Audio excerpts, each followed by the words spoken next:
Listen, I don't even know if you're ready for this tea because what I'm about to spill will shake you to the core. We're talking about one of the biggest legends in hip-hop history, a man whose name is practically sacred in the culture, Tupac Shakur. You already know the story they fed us. September 7th, 1996, Las Vegas, bullets flying, and a superstar gone at just 25 years old. The official story wrapped it up like a tragic movie, but trust me, that's not the full picture. Now here's where it gets wild. Whispers, rumors, and flat-out shocking claims have been circling for years. People swear up and down that Tupac didn't really die that night. Oh no, apparently he's been living a whole other life far away from the flashing lights and chaos of fame. And the place? Cuba. Yes, you heard that right. Tupac alive in Cuba, chilling in the shadows with knowledge so explosive it could destroy some of the biggest names in the game. We're talking Diddy, Jay-Z, and others who've built empires while Pac's name became legend. Let's rewind for a second. Tupac wasn't just a rapper, he was the heartbeat of a generation. His words carried pain, anger, hope, and defiance. Millions connected with him because he spoke the truth, raw and unfiltered. But that truth made him dangerous. Dangerous to people in power, to the industry, to anyone trying to control the narrative. That's why the mystery surrounding his death has never truly gone away. Too many loose ends, too many strange details. And now, what's surfacing might just flip everything upside down. Think about it. Theories about Pac's survival have never really stopped. From blurry photos of a man who looks just like him, to testimonies of people swearing they've seen him overseas, the whispers kept growing louder. But now there are alleged files, documents so secret they've been dubbed the Cuba files. These files don't just suggest Pac is alive, they point to why he left, how he escaped, and who had something to gain by making the world believe he was dead. And if these files are real, honey, it's not just about Pac's survival, it's about exposing a system built on lies, manipulation, and betrayal. Imagine the fallout. The hip-hop industry as we know it could crumble, reputations destroyed, empires shaken to the ground. Now here's where things take a darker turn. Pac was outspoken, no filter, no fear. He called out corruption, injustice, and even the industry bigwigs who, let's be honest, don't like being exposed. Diddy and Jay-Z, names that dominate the culture, are suddenly being dragged into the mix. Why? Because according to whispers tied to these Cuba files, their success may not be as clean as they want us to believe. And Tupac? He might be holding the receipts. Picture this. While the world was mourning a young king, others were allegedly making power moves, building wealth and legacies on the myth of his death. And if Pac has been watching it all unfold from Cuba, sitting on knowledge that could burn it all down, then you know why this story is giving the industry nightmares. Part of you that thinks it's time for me to get back in the studio, or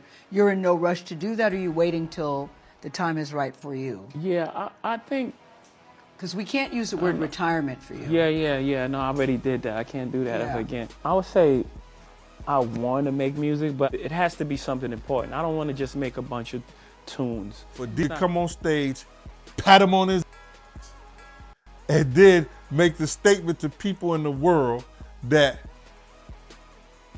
can't nobody call me Sean but Jay-Z. I said Tupac is coming back this year and stuff. Well, I've been back. You guys, the digital world just exploded. Like literally, social media is melting down, and guess who's at the center of it? Not some celebrity divorce, not another Hollywood meltdown. No, it's Tupac Shakur. But not as a memory, not as a mural, not as a tribute. No, we're talking about Tupac as a living, breathing hurricane, ready to tear apart decades of lies that the industry has carefully glued together. This isn't your regular gossip cycle. Forget the Kardashians, forget petty feuds. This is on another level. Twitter, or X, whatever we're calling it now, can't even handle the heat. Hashtags like hashtag Diddy exposed and hashtag Jay-Z secrets are running the show, drowning out every other headline. TikTok, flooded with shaky clips and wild breakdowns. Instagram, a battlefield where conspiracy theorists and skeptics are hurling evidence at each other like grenades. But here's the thing. This isn't just random noise from faceless trolls. No, the whispers are coming from people who matter. Former bodyguards, insiders, veterans of the hip-hop wars, the folks who were actually there. They're breaking decades of silence, talking about Cuban safe houses, shady protection, and files that could bring down empires. And the claim at the heart of all this? It's nuclear. Simple, but devastating.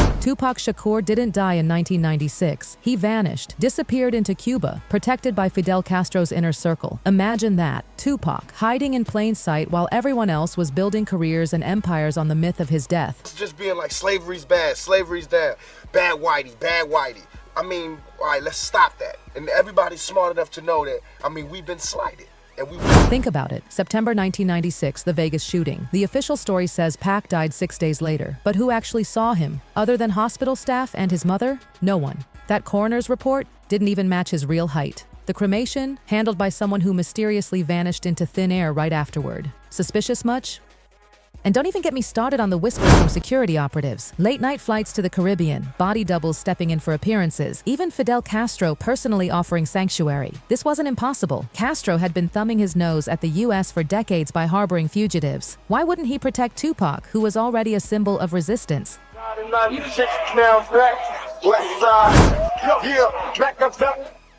Getting high with your chick in my Jeep. Give me the keys so we can leave. But here's the part that makes people shake. If Pac did survive, he wasn't just laying low.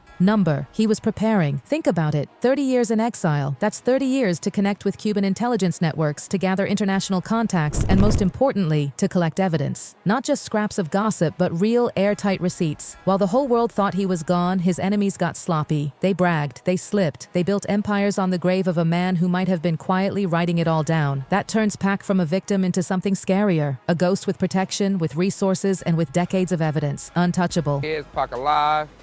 I'm the wrong facts.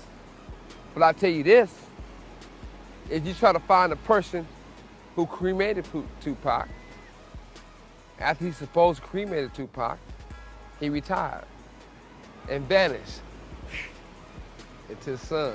And guess who's been fueling this fire? Suge Knight himself, the man who was literally sitting next to Pac the night the bullets flew. Even from prison, Suge has been dropping comments that make your skin crawl. He straight up said Tupac's death never felt final, that Pac was awake, cracking jokes, far from someone on the verge of death. Suge's haunting line, "With Pac, you never know." And if anyone could have staged his own exit, it was Tupac. Suge Knight didn't just say it once, he kept repeating it. And this wasn't just whispered behind closed doors. No, this slipped into mainstream media too. Talk show hosts, TV personalities, they've made comments live on air, speculating about Tupac being alive, about weird coincidences, about uncanny lookalikes. Millions of people heard it. These weren't oops moments. They were slip-ups that only made the puzzle pieces look less accidental and more deliberate. And fans? They're not letting this go.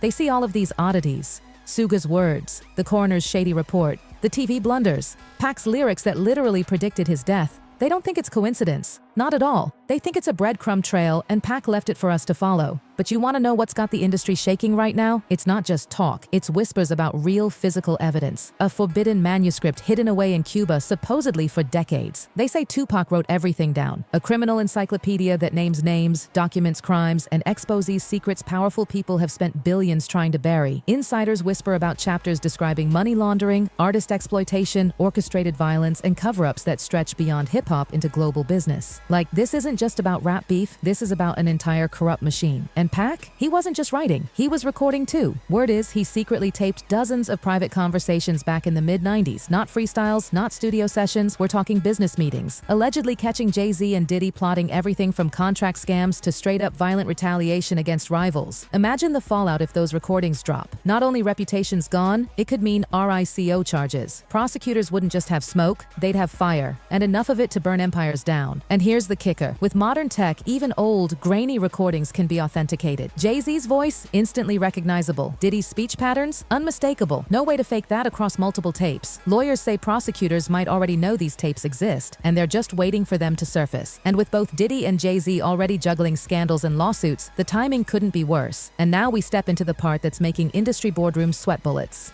Jay-Z, Mr. Business Mogul, Mr. Billionaire, the man who went from hustling on Brooklyn corners to building an empire with Beyoncé at his side. His whole image, carefully crafted, polished, untouchable, now hangs by a thread. Recent lawsuits are already poking holes in that image, accusing him of shady financial dealings, contract manipulation, and covering up crimes. But if Tupac's recordings surface, if those tapes exist where Jay-Z is allegedly discussing violent strategies, witness intimidation, and money games with Diddy, baby, that whole empire could crumble like a sandcastle in a storm. His reformed hustler story, gone. His reputation as hip-hop's ultimate businessman, shattered. Legal experts are already whispering that prosecutors struggle to prove enterprise-level coordination in cases like these. They've got isolated incidents, bits and pieces, but nothing to tie it all together. Tupac's alleged tapes? They could be the missing puzzle pieces. The smoking gun that turns decades of whispers into court-certified evidence. And here's where it gets even darker.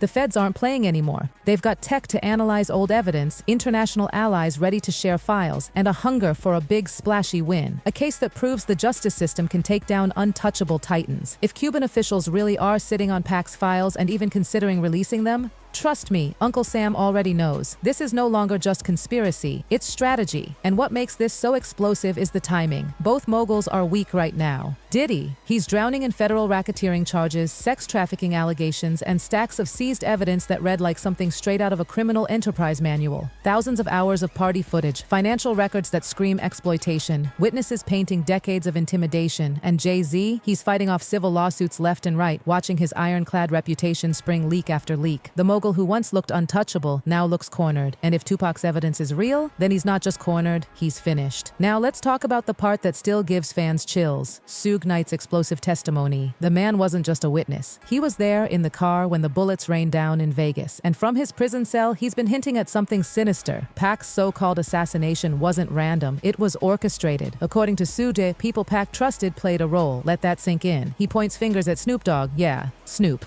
who allegedly had one of Death Row's exclusive military-grade radios the night of the fight. These radios weren't toys. They weren't for casual use. They were serious communication tools, meant only for security operations. Yet somehow Snoop had one. And when the shots rang out in Vegas, witnesses say they heard Snoop over the radio saying, "They got him." Not "what happened," not "is everyone okay?" No, they got him. Like he was confirming a mission. And even creepier, Snoop bailed on Vegas last minute, saying he was heading to Louisville instead. Why the sudden change? Why the evasiveness? Nate Dogg even admitted he wanted no part of being near Pac that night. Too much danger, he said. Sounds less like coincidence and more like foreknowledge, doesn't it? And here's the kicker. Both men, Jay-Z and Diddy, are now standing in quicksand. Legally vulnerable, publicly exposed. And if Tupac's files exist, tucked away in Cuba, backed by government intelligence, then it's not gossip anymore. It's a nuclear bomb waiting to go off. And let's be clear, this isn't just about Pac versus two moguls. This is about the entire music industry. Because if those files spill, they won't just take down Diddy and Jay-Z. No, they'll drag down executives, lawyers, radio programmers, even artists who played along with the machine.